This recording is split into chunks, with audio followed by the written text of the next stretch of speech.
Salut à tous et bienvenue sur la chaîne Histoire des arts martiaux. Alors, comme vous l'avez vu dans le titre de la vidéo, aujourd'hui on va se retrouver pour un petit tour et on va aller du côté de Cagnes-sur-Mer où nous sommes déjà allés rencontrer Alain Bini il y a quelques temps. Cette fois-ci, on va rencontrer Florence Carré, qui est aussi professeure au judo club de Cagnes-sur-Mer. Alors la vidéo va être un petit peu spéciale par rapport à d'habitude puisque je vais essayer quelque chose de nouveau. C'est-à-dire que je vais faire l'interview en deux parties. Il y aura une première partie qui est comme d'habitude, où je vais interviewer Florence Carré à propos de son parcours sur l'histoire du judo, etc. Et une seconde partie dans laquelle vous allez pouvoir assister à une partie de l'entraînement au judo club de Cagnes-sur-Mer. Alors j'ai toujours voulu faire ça, mais c'est un petit peu compliqué à mettre en place puisque ça nécessite en fait de se déplacer deux fois ou alors de rester la journée entière. Donc c'est pas toujours simple à mettre en place, mais j'ai toujours voulu pouvoir montrer un petit peu les aspects plus pratiques du judo, c'est-à-dire comment ça se déroule un cours, comment les professeurs enseignent. Donc là cette fois-ci je me suis dit allez, je vais me faire violence, je vais le faire, je vais faire un essai pour voir si ça marche bien. Donc j'espère que ça vous plaira ce nouveau format et je vous laisse de suite donc avec à la fois l'interview et à la fois la partie technique au dojo. Je vous dis à la prochaine sur la chaîne Histoire des arts martiaux. Salut! Tu iras faire un petit tour.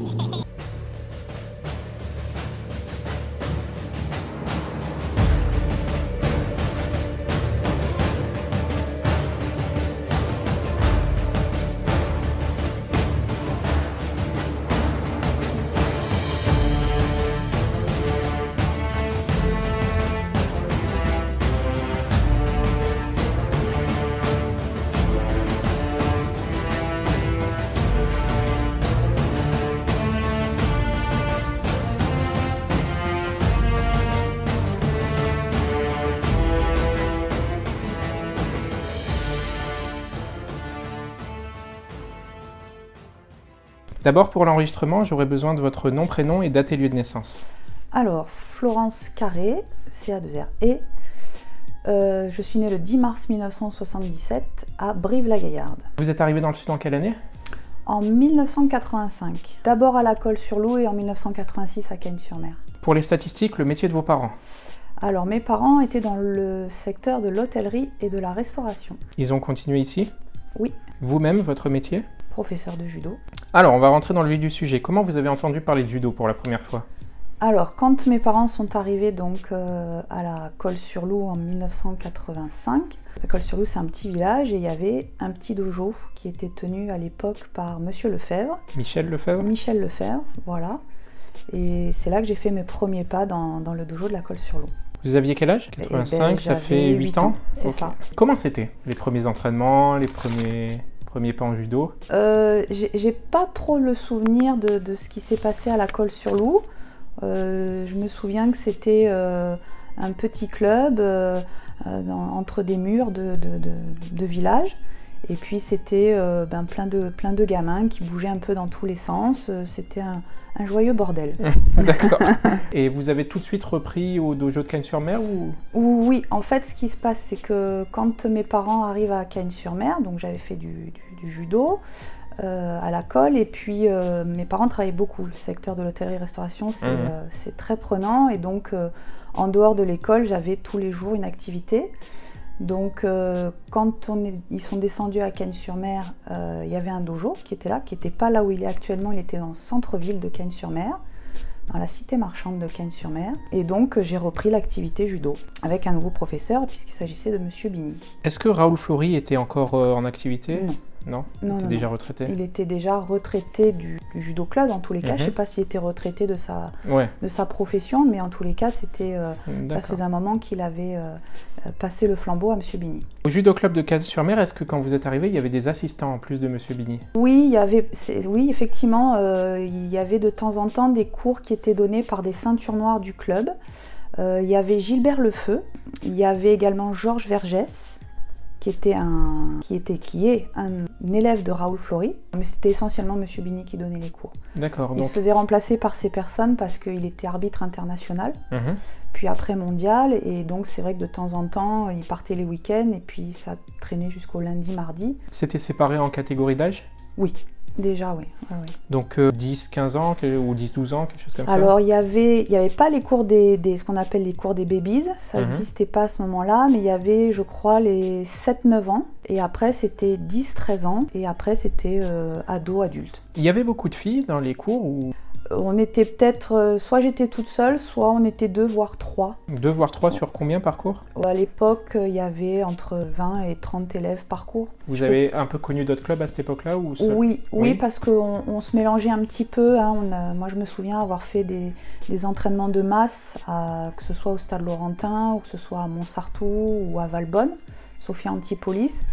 Et oui, il y avait des filles, mais on n'était vraiment pas nombreuses. C'était quoi, toutes les semaines, tous les mois? C'était tous les mois.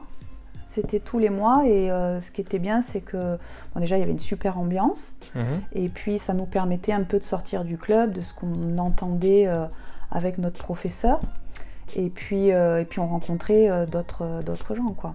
Qui dirigeait ça? Alors ça dépendait, en fait ça dépendait du club qui recevait. Qui accueillait, ouais. Voilà, okay. donc je me souviens qu'à l'époque à Montsartou c'était Fernand Capizzi, à Sophia Antipolis, Valbonne c'est Walter Cardinali. Et au Stade Laurentin, c'était José Alary. D'accord. Et plus tard, Manu Armitano. Comment c'était les entraînements? Techniquement, physiquement? Comment ça se déroulait? Le schéma d'un entraînement, c'était généralement un quart d'heure, 20 minutes d'échauffement. S'en suivait une bonne dose de chute avant, chute arrière, chute latérale. Et puis après, on avait une partie technique, puisque mon professeur Alain Bigny est attaché à la technique et puis généralement on terminait par des randonnées. Et est-ce qu'il y avait des cours spéciaux, des cours par exemple sur le jiu-jitsu, des cours sur le travail au sol, des cours... Non, le jiu-jitsu non. Cannes-sur-Mer, notre club... c'est judo. C'est judo. Ok. Non, il y avait... généralement, il y avait une alternance des cours. On faisait 2 cours debout et 1 cours au sol. D'accord. Ça alternait comme ça. Okay. Au niveau des séances, et je me souviens aussi que quand on voulait faire de la compétition, on avait un cours en plus le soir, uniquement consacré à la compétition, donc c'était un peu plus dynamique. Est-ce que vous pratiquiez d'autres sports en plus du judo? Alors, étant plus jeune, oui. J'ai pratiqué le tennis. Pareil, hein, quand on est arrivé à Cannes-sur-Mer, je faisais le judo, le tennis à côté. Bon, c'est un autre sport, c'est du sport cérébral, je joue aux échecs aussi. Quand je suis passée en 6e, donc je passais au collège, mes parents ils m'ont dit il va falloir que tu choisisses parce qu'après ça va être compliqué au niveau de l'emploi du temps. Et ils m'ont dit tu choisis. Mais ils m'ont quand même fait comprendre que le judo ça coûtait moins cher que le tennis. Donc j'ai dit bah je vais faire du judo alors. Ok. Voilà. Oui, effectivement, le tennis, c'est pas les mêmes gammes de prix. C'est pas tout à fait pareil. Ouais. En judo, du coup, vous avez commencé la compétition à partir de quelles années? Je crois qu'à cette époque-là, c'était à partir de la catégorie Benjamin. Donc, quand on a 10 ans. Ouais, 10 ans, 11 ans, jusqu'à 12 ans. Ok. Avant, ça n'existait pas parce que l'âge n'était pas trop bas. L'âge des pratiquants n'était pas trop bas et puis comme il n'y avait pas beaucoup de filles, c'était compliqué de faire des compétitions qui tenaient la route, quoi. Ouais, donc c'était plutôt des compétitions régionales Non, il y avait départemental. Ça commençait aussi au département. Okay. Ouais. Au niveau du département, est-ce qu'il y avait une personne chargée qui s'occupait de ça ou est-ce que c'était toujours les mêmes arbitres, les mêmes gens dans l'organisation? Alors moi j'ai souvenir qu'il y avait notre président, Michel Salzman, qui était omniprésent sur l'organisation de tout ça. Et il y avait les arbitres qui étaient des professeurs de club en fait, qui nous arbitraient. Et ça se passait, enfin c'était génial quoi, même si pour nous c'était un petit peu prenant parce que la compétition c'est toujours un peu galvanisant. Il y avait une sacrée bonne ambiance autour des tapis en tout cas. D'accord. Est-ce qu'il y avait des stages qui étaient proposés? Oui, parce que moi je me souviens que comme j'avais eu quelques bons petits résultats, j'avais participé à des stages quand j'étais benjamine, quand j'étais minime aussi, où on nous avait embarqué une fois, je crois que c'était en 1991, sur un tournoi à Gap. On partait dans un bus avec les meilleurs du département et puis on allait faire des stages. D'accord. Est-ce qu'il y avait des maîtres japonais qui étaient de passage, qui faisaient la tournée des clubs, ce genre de choses? Alors moi, j'ai pas ce souvenir-là. J'en entendais parler bien sûr. Et puis Monsieur Bigny faisait déjà venir des gens au club. Il a fait venir Patrick Vial par exemple, Marc Alexandre ou Alexander Yaskevich. Il les faisait venir au club mais il n'y avait pas de japonais. D'accord. Donc surtout des champions français en fait. Oui, et on savait qu'on allait recevoir des champions et ça nous impressionnait un petit peu quoi. D'accord. Et en fait c'était des gens tout à fait accessibles mais qui nous montraient leurs trucs à eux.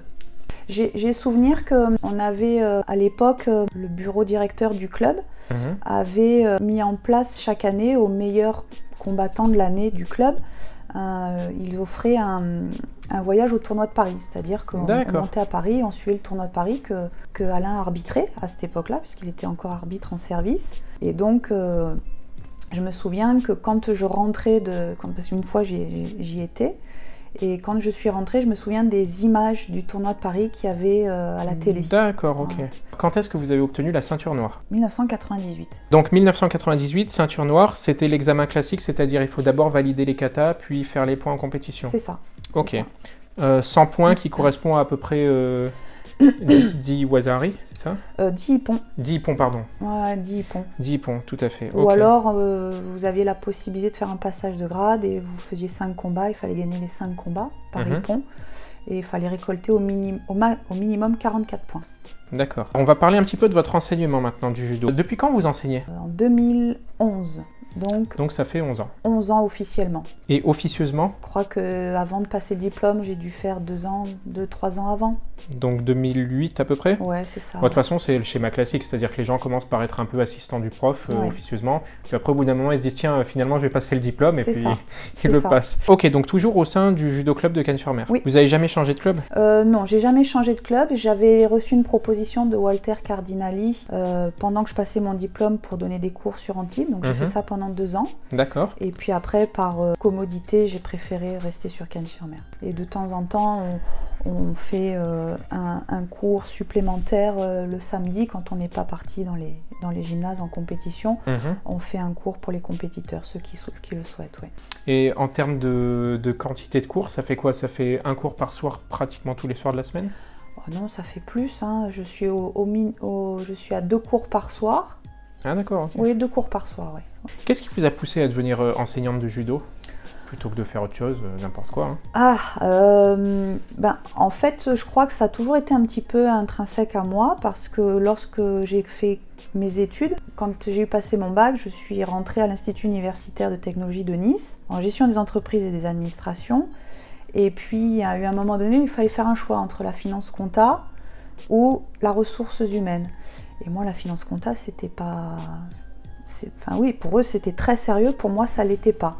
La ressource humaine l'était plus. Bon, on passait pour des bouffons, hein, ceux qui étaient en ressources humaines, qui s'occupaient du personnel. On avait des cours de psychologie. Ça paraissait un peu bizarre. J'ai fait ça, j'ai suivi ce cursus. J'ai même travaillé un petit peu dans les établissements Lucien Barrière de la Côte d'Azur, où j'étais au bureau du personnel. Et puis après, quand j'ai travaillé, que j'ai pris un petit peu mon envol dans le monde du travail, je me suis occupée des gens qui étaient sous ma responsabilité. C'est ça qui me plaisait. Le seul problème, c'est que je m'ennuyais un petit peu. Au bout de 2-3 ans, je m'ennuyais dans les travails qui m'étaient proposés. Et quand, donc pendant cette période de travail, j'ai arrêté le judo. Et quand j'ai repris le judo, je me suis aperçue déjà, que ça m'avait manqué. Et ensuite, je trouvais que c'était un super outil pour pouvoir accompagner les gens, pour pouvoir les aider à se former et à grandir. Donc c'est un petit peu comme ça que m'est venue la transmission, enfin en tous les cas la volonté d'être enseignant de judo. C'est un petit peu la vision d'ailleurs que j'ai retrouvée chez Monsieur Bini, c'est-à-dire le judo qui forme des gens utiles à la société. C'est ça. C'est un petit peu sa vision. Et en ce qui concerne le professorat en lui-même, ça a été difficile de passer le diplôme, de faire les cours, est-ce qu'il y a eu des difficultés particulières? Ce qui a été difficile pour moi, c'était les problèmes de coefficients en fait. Moi je suis partie en tête qu'à partir du moment où je savais montrer que je faisais bien le judo, ça suffisait. Ce qui était une grossière erreur de ma part, puisque je me suis rendu compte qu'il y avait aussi des cours de réglementation. Ouais. Même si ça change tous les ans, il faut le connaître sur le bout des doigts. Qu'il y avait aussi de la pédagogie et que c'est vrai qu'à part la pédagogie de Monsieur Bini, j'avais pas connu grand chose d'autre, donc il a fallu que j'élargisse un petit peu mes... Vous avez utilisé des livres ou des supports vidéo pour apprendre plus en profondeur? Oui, mais pas seulement ça, pas ça. Surtout, j'ai été voir un peu ailleurs dans d'autres clubs ce qui se passait. J'ai profité du fait que pour passer ce diplôme d'État, j'étais souvent en déplacement sur toute la région PACA pour aller voir un peu dans d'autres clubs ce qui se passait et voir un petit peu comment comment l'enseignement s'y faisait, quoi. On a un petit peu parlé de votre enseignement, on a un petit peu parlé du club. Et ce qui m'intéresserait en particulier maintenant, c'est de parler un petit peu de l'histoire du judo féminin depuis vos débuts. Ouais. Et en particulier de l'évolution des compétitions féminines. Vous avez vous-même pratiqué la compétition de quand à quand en judo? Moi, je l'ai pratiqué donc, quand j'étais benjamine jusqu'à ma dernière année espoir. Aujourd'hui, ça correspond à cadette. Ça fait quoi, 17 ans? Oui, j'ai dû faire aussi quelques... Oui, j'ai fait aussi 1 ou 2 années en senior. À l'époque, ça s'appelait pas senior, ça s'appelait honneur. Il n'y avait pas 3 années de cadette, 3 années de junior, puis après on est en senior comme maintenant. On était minime, comme les garçons. Après, on avait 3 années d'espoir. Et après, on basculait directement chez les honneurs. Il n'y avait pas les 3 années junior intermédiaires. Voilà. Le judo a toujours été pareil pour vous? C'est-à-dire ça a toujours été la même chose, les mêmes prises, les mêmes façons de... Non, si vous voulez, j'ai pas remarqué qu'il y avait de différence entre les garçons et les filles au niveau de l'organisation des compétitions. D'ailleurs, c'est ce qui me plaisait. Au club, on apprenait, les filles qu'on était, on n'était pas nombreuses, mais on apprenait tout pareil comme les garçons. Après, moi j'ai toujours été plus grande que la moyenne, donc j'avais tendance à travailler sur un pied plutôt que sur 2, puisque j'étais plus à l'aise comme ça. Mais on m'a pas dit, bah tiens, parce que t'es une fille, c'est mieux si tu fais Harajushi, quoi. Ouais, je vois. Mais il y a des petites différences qui sont intéressantes parce que ça évolue différemment du judo masculin maintenant. C'est un monde à part, quoi. C'est vrai. Après, moi, ce que je remarque en tant qu'enseignante, par exemple, c'est que très tôt, les filles sont beaucoup plus appliquées que les garçons. Ils font un judo plus en force, les garçons? Ben, disons qu'entre eux, ils cherchent à s'impressionner en fait les uns les autres et à sauter le plus haut et à sauter le plus loin, etc. Les filles sont pas dans cette logique-là. Elles essayent tout de suite de bien faire ce qu'elles ont à faire. Elles parlent moins quand elles sont intéressées, ce qui est étrange pour des filles. Elles parlent moins, mais en tous les cas, voilà, elles recherchent à bien faire les choses et ça, c'est intéressant. Elles sont plus réfléchies. Donc elles vont peut-être perdre du temps au départ parce qu'elles ne vont pas utiliser leur force, donc elles vont peut-être se faire avoir. Mais si elles tiennent bon face à ça et qu'elles continuent à travailler, à réfléchir, à bien mettre les choses en place, c'est intéressant. Alors on parlait du Taiso que vous avez mis en place à partir de quelle année? Donc il y a 5 ans, donc ça doit être en 2017, si je dis pas de bêtises. Oui, c'est ça, 2017. Ça s'adresse à un public qui est très différent, je crois. C'est plutôt des personnes âgées ou des adultes? Alors, oui, ce sont des adultes. J'ai aussi pas mal de personnes âgées, effectivement, que c'est un peu la tendance sur la... surtout le Taiso. Bassin cagnois. Ouais. Voilà. Et puis aussi, surtout, c'est que j'ai pris la suite d'une dame qui faisait des cours de gym qui a fait des cours de gym pendant 33 ans, gym volontaire. D'accord. Et qui, après 33 ans, a dit je m'arrête, est-ce que tu veux reprendre? Je dis bah oui. Et c'est comme ça que j'ai monté le Taiso. Alors en fait, ce qui se passait, c'est que comme toute bonne judokate qui se respecte, j'avais des problèmes de dos. Et donc, je me suis intéressée pour moi aux méthodes pilates. Et je trouvais ça très très bien. Et je me suis dit, je vais intégrer ça dans les cours de Taiso. Donc je me suis formée aux méthodes pilates au tout début. Et en Taiso, vous avez combien de pratiquants, d'adhérents? Je crois qu'on est à 90 à peu près, par là. 90, et comparé au judo, il y a combien de personnes au judo? Moitié Taiso, moitié judo. Est-ce que vous avez eu un rôle particulier dans l'organisation du judo? Arbitre, membre d'une commission départementale, quelque chose comme ça? J'ai fait de l'arbitrage pendant 6 ans, je crois, à peu près. Je suis allée jusqu'au titre d'arbitre national. J'ai été formatrice départementale pendant 2 ans ou 3 ans, je crois, je sais plus. Pour l'arbitrage toujours? Pour l'arbitrage, toujours, oui. Est-ce qu'avec le club, vous avez organisé des galas ou des démonstrations? Ça a dû arriver, mais je m'en souviens plus. D'accord. Je crois savoir qu'au Judo Club de Cagnes-sur-Mer, pour la fête des associations, vous faites quelque chose. Ah oui, bien sûr. Ça, oui. On participe au Forum des sports chaque année, qui est organisé par la ville de Cagnes-sur-Mer. Donc c'est vers septembre, c'est ça? C'est pour la rentrée, oui, c'est le premier samedi de septembre, quelque chose comme ça. L'année dernière, on a participé à la caravane du sport qui est organisée par le CROSS ou le GDOS, je ne sais plus. À part ces 2 événements, est-ce qu'il y a eu des grands événements du Judo Club de Cagnes-sur-Mer quand vous étiez là, des interclubs, des compétitions de grande envergure, des événements? Ah, mais je vous dis une bêtise, on organise un stage chaque année depuis 13 ans.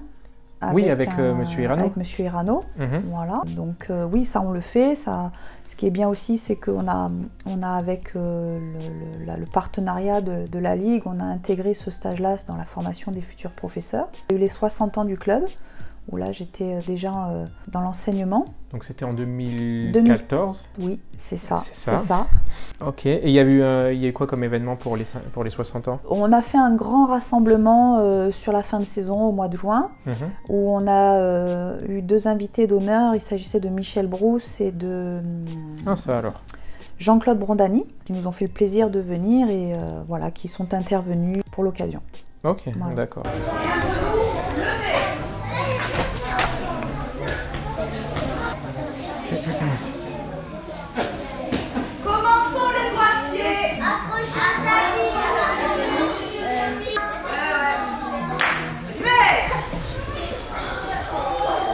Dites-moi, le judo au sol pour les enfants, j'ai cru comprendre que c'était difficile niveau concentration, d'ailleurs même debout. Du coup, vous leur montrez bien étape par étape, et il faut bien prendre son temps, c'est ça? Oui, en fait, le principe, c'est de ne pas aller trop vite, de façon à ce qu'ils comprennent ce qu'ils font, qu'ils se l'approprient non seulement en comprenant les consignes, donc à veiller à ce qu'ils soient attentifs, ce qui n'est pas une mince affaire, et ensuite qu'ils se l'approprient avec leur corps. Donc pour ça, ça passe par l'explication de texte et ensuite par la répétition du geste. Donc là, aujourd'hui, ils ont surtout fait du sol. C'est une séance consacrée au sol, oui. Je vois que d'abord, il y a eu des répétitions de gestes seuls, donc mangouste, etc. Oui. Et ensuite, ils font du travail à 2. Oui, okay. Si vous voulez, ça passe par un travail d'éducatif au sol. Donc c'est des allers-retours de tatami seul, parfois à 2. Là, en l'occurrence, c'était tout seul. Et ensuite, il y a le travail à 2, ce qui est le plus difficile à cet âge-là, puisque... Ils se déconcentrent facilement? Ils se déconcentrent facilement. Déjà, tout seul, c'est pas évident, mais dès qu'ils sont 2, la prise de conscience de l'autre n'est pas toujours évidente. Voilà. Alors, le cours vient de se terminer. Oui. Donc, j'ai cru comprendre qu'en fait, il y a plus que le judo qu'on leur apprend. C'est-à-dire qu'on leur apprend à se déplacer dans l'espace, on leur apprend à se concentrer, à suivre les instructions. Donc, il y a beaucoup plus de choses que simplement la technique en judo. Oui. Et vous passez un temps considérable, en fait, à les recadrer et à faire en sorte qu'ils soient attentifs à leurs propres défauts. Parce que très souvent, j'ai remarqué, d'ailleurs, Monsieur Bini aussi en parlait, ils sont attentifs à ce que font les autres, ils ne sont pas attentifs à ce qu'ils font eux-mêmes parfois. Et donc, j'ai vu quand vous faisiez Ronke Sagatame, ils ne sont pas attentifs, par exemple, à la position de leurs genoux, et donc il faut perpétuellement les corriger. Est-ce que vous pensez que c'est des choses qui arrivent aussi avec les adultes, ou c'est vraiment spécifique aux enfants? Alors, vous avez bien observé, effectivement. Non, c'est particulier à cette tranche d'âge-là. Naturellement, à 6, 7 ans, 8 ans, on n'est pas encore bien en place. On veut prendre un peu son indépendance, mais c'est pas encore tout à fait ça. Ouais. Et puis, effectivement, ils sont très sollicités par plein de choses. Ce qui fait que pour attirer leur attention sur des petits détails qui, pour nous, comptent, parce que ça va leur permettre de bien faire le judo, c'est très compliqué. Ouais. Donc même si on fait des choses d'ensemble, il y a quand même des choses qu'il faut qu'ils installent et c'est pas toujours facile à faire. Il y a une dernière chose qui m'a frappé, c'est aussi le fait que pendant le cours, du coup, il y a 3 intervenants, c'est-à-dire qu'il y a vous-même et Mounir, c'est ça? Mounir. Ouais. Et il y a Monsieur Bini aussi qui regarde d'un œil très attentif ce qui se passe autour. Et donc du coup, il y a un triple regard, c'est-à-dire que vous avez le regard du professeur principal pendant le cours, avec Mounir qui vous assiste. Et puis, quand vous enseignez, il y a aussi Monsieur Bini qui regarde d'un œil attentif ce qui se passe un petit peu autour. C'est une configuration qui est un petit peu particulière pour un club. Et en général, c'est vrai qu'on est habitué à ce qu'il y ait un prof, et puis c'est tout. Et là, le fait d'être aidé avec à la fois Mounir et Monsieur Bini, est-ce que ça vous permet d'aller plus loin, de faire des choses que vous ne feriez pas autrement? Alors, oui. C'est un choix déjà parfaitement assumé, qu'il y ait Monsieur Bini qui soit là, qui m'a transmis un peu le bâton il y a une dizaine d'années de ça. Et je suis bien contente qu'il soit là parce qu'il me fait profiter de son expérience en fait en tant qu'enseignant. Et effectivement, il a un regard qui est bien acéré, et parce que ça fait 52 ans qu'il enseigne, donc c'est toujours intéressant, même moi en tant qu'enseignante, d'avoir son regard expérimenté. Et avec Mounir aussi, l'avantage c'est que on est tous les deux les élèves de Monsieur Bini, donc on a été quelque part éduqués judo de la même manière, mais notre façon de faire est différente. Donc même si le fond est le même, la façon est différente. Et en fait, ce qui est intéressant, c'est que sans rentrer dans des clichés, on a un vieux, une femme, un garçon qui est d'origine arabe. Donc c'est très riche, si vous voulez, quelque part, et notre façon de faire est vraiment différente, et finalement le public que l'on a, qu'il soit petit ou grand, s'y retrouve d'une manière ou d'une autre. Voilà. D'accord. Alors on avait parlé un petit peu du judo féminin. À cet âge-là, il n'y a pas encore de différence entre la pratique du judo chez les femmes et chez les hommes, parce qu'à cet âge-là, en fait, ils découvrent tous l'utilisation de leur corps dans l'espace, etc. Ouais. À partir de 16-17 ans, il commence à y avoir des petites différences. Vous m'en aviez parlé, surtout à propos de la préparation physique. Oui. Alors en fait, il y a une différence qui se déclenche un peu plus tôt chez les femmes, en fait, puisque plus jeunes, dès qu'elles sont réglées ou dès qu'elles ont les formes qui apparaissent, il y a tout un tas de particularités qui leur est propre entre 11 et 14 ans, je dirais. Chez les garçons, ça s'affirme un peu plus tard. Après, oui, les féminines peuvent rencontrer aussi des problèmes de poids. Ce que moi j'ai rencontré quand j'étais combattante, dès que mon corps s'est transformé, en fait, j'ai pris du poids, et ça a été très compliqué pour moi de rester dans une catégorie de poids que je souhaitais, parce que je pensais que c'était la bonne catégorie, mais c'était une erreur de ma part, puisque je me suis retrouvée à faire des régimes qui étaient draconiens, et j'étais pas très bien entourée, il n'y avait pas les diététiciens comme il y a aujourd'hui, et c'est vrai que c'était un petit peu compliqué en ce qui me concerne. Mais maintenant, aujourd'hui, c'est quelque chose qui se fait très très bien, et on arrive à régler ce genre de problème. Est-ce qu'on pratique le judo différemment quand on est dans sa catégorie de poids avec des gens de son poids et avec des gens qui sont, par exemple, comme Mounir, beaucoup plus lourds que vous? Oui. Oui. Il y a des prises qu'on tente pas, ou des actions qu'on tente même pas parfois? Je pense que c'est plus lié par rapport au déplacement, par rapport à la dynamique du combat. Il est évident que quand on a des gens qui sont un peu plus lourds en face de nous, les déplacements, la dynamique du combat est complètement différente. C'est vrai que moi, par exemple, à l'époque, quand je combattais en moins de 66 kg, je sais qu'il fallait que j'aille beaucoup plus vite que si j'étais face à des nanas qui étaient dans la catégorie dessus. Il y a des questions de vitesse, de timing qui engendrent des mouvements qui sont différents. Est-ce que, par exemple, alors moi je suis novice, mais est-ce qu'on tente par exemple Harai Goshi ou Ogoshi contre quelqu'un comme Mounir qui est très fort? Ou est-ce qu'on tenterait plutôt ça contre quelqu'un de plus léger, ou est-ce que ça fait aucune différence? C'est possible. Dans tous les cas de figure, c'est possible, parce que comme vous l'avez dit, c'est une question de timing. On a vu, il y a plein de combats sur la toile. Si on fouille un petit peu, on voit qu'il y a des plus petits et qui sont capables de battre des plus grands, des plus costauds, notamment sur le toute catégorie au Japon. Il y a des choses assez impressionnantes, des Uchimata ou des Aregoshi sur une jambe qui passent sur des plus grands et des plus costauds. Donc oui, c'est possible, bien sûr. Et donc en club, est-ce qu'ils ont tendance justement à rester dans leur catégorie, même les adultes, ou est-ce qu'ils ont au contraire tendance à aller voir du pays et chercher des plus grands, des plus petits, des plus lourds, des plus légers? Au club? Ouais. Au club, tout le monde travaille avec tout le monde. Ok. Ça, c'est une véritable volonté de notre part, les enseignants, c'est-à-dire qu'on doit être capable de travailler avec tout le monde. S'adapter à l'autre en fonction de son expérience, de son grade, en fonction de son poids, en fonction de sa taille, en fonction de sa force. Et tout le monde doit être capable de travailler avec tout le monde sans blesser l'autre, bien évidemment, tout en étant libre de pratiquer son judo. Et on insiste particulièrement, par exemple, sur le fait que lorsque l'on travaille avec quelqu'un qui est plus petit ou moins expérimenté, on doit rendre son judo encore plus précis. Ouais. Alors le problème est plutôt de travailler avec des gens qui ont une expérience différente, plutôt qu'une taille ou un poids différent. Oui. Parce que je sais qu'on se blesse facilement quand on fait chuter et que le partenaire ne sait pas bien chuter. Parfois, on se blesse soi-même plus facilement. C'est ça? Oui. Ça peut arriver. Ça peut arriver. D'accord. Ça peut arriver. Parce que j'ai vu que les blessures, par exemple, sur les épaules ou sur les côtes cassées, ça pouvait être justement lié à des chutes qui ne sont pas maîtrisées. Et donc là, ça pouvait poser éventuellement des problèmes au niveau expérience si on a un partenaire qui ne sait pas chuter, tout simplement, quoi.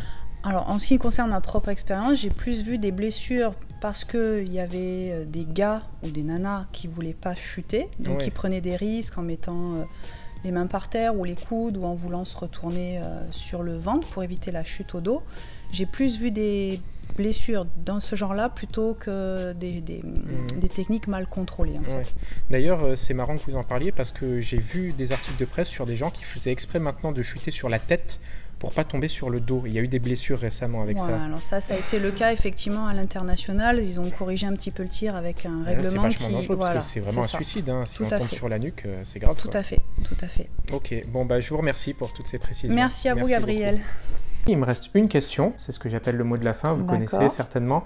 C'est-à-dire s'il y a un conseil ou une idée que vous aimeriez transmettre aux judokas qui nous regardent, soit sur la pratique ou sur la philosophie à adopter quand on vient dans un club, ou sur les objectifs qu'on peut atteindre avec le judo, ce genre de choses. Le judo, c'est pas magique en fait. C'est beaucoup de travail, mais je pense que le travail, quoi qu'il en soit, quand on le fait bien comme il faut, ça finit toujours par payer, ça c'est sûr. Et une fois qu'on a compris ça, on prend beaucoup de plaisir. Eh ben c'est noté. Je vous remercie. Je vous en prie.